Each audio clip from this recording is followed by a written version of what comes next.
Okay, so another technique that I like is we nicknamed the Shultz front headlock or Shultz Choke, named after Dave and Mark Shultz, who are both very successful Olympic and world champion wrestlers for the United States.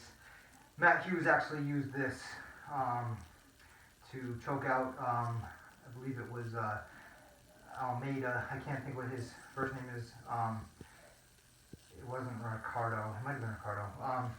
But back in the UFC, he caught him in this front headlock and actually choked him unconscious with it.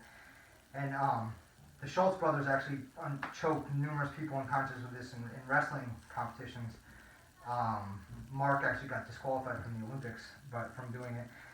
So the way that the technique works is, it's usually after like a snap down or something like that, right?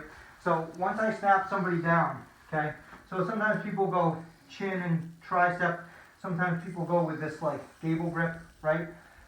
In wrestling, you can't just grab the head, you have to grab the head and the arm.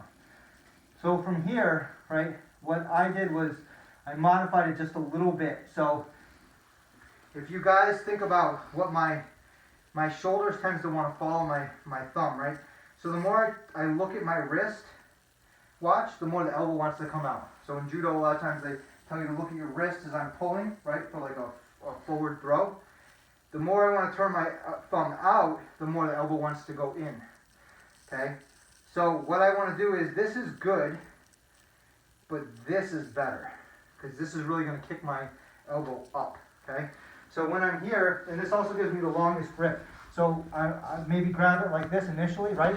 So what I'm going to do is, I'm going to slide this back, and I want to try to make contact with the back of my wrist against Hughes' carotid artery on this side, okay? So I switch to that S grip.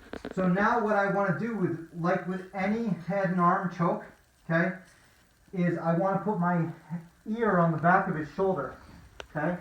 Now if I just hold this position like this for a couple seconds, he's going to start to feel the choke come on, and he's going to end up tapping out. Right now I'm barely touching him, so it's going to take a couple seconds, right? But I know that eventually he's going to feel it.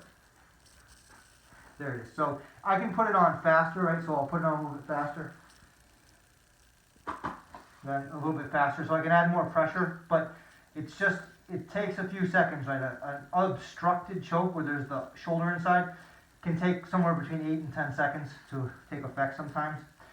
So what I'm going to do is, my head's going to go in the hole against his shoulder. I'm making contact here, and most of the time I'd be up on my toes like this, right? So that my weight is down onto him for several reasons. Number one, because now I'm more mobile. I can move, I can change angles. If he tries to move in, if he tries to pull away, if he tries to turn the angle on me, I can follow him and keep the choke on. Number two, because it puts weight on him, so now it's harder for him to like sit up and try to sit underneath me to do a sit-up to escape. And also, it's more, he has to carry my weight for everything he does, so he's going to get tired faster. So the other thing that's nice about this change to the grip, and this is totally fine, this is the way that the Shultz brothers did it, was with the Gable Grip. But by kicking my elbow up, it hides my elbow. So now he can't grab my elbow and pull it down, or grab across it and like start to shoulder lock me. Yeah, I can kick the elbow up higher the more I turn the palm down, okay?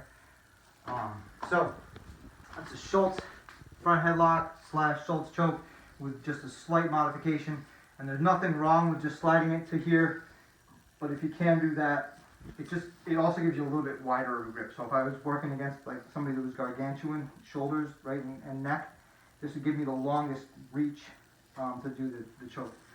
Okay, so hopefully you guys like that.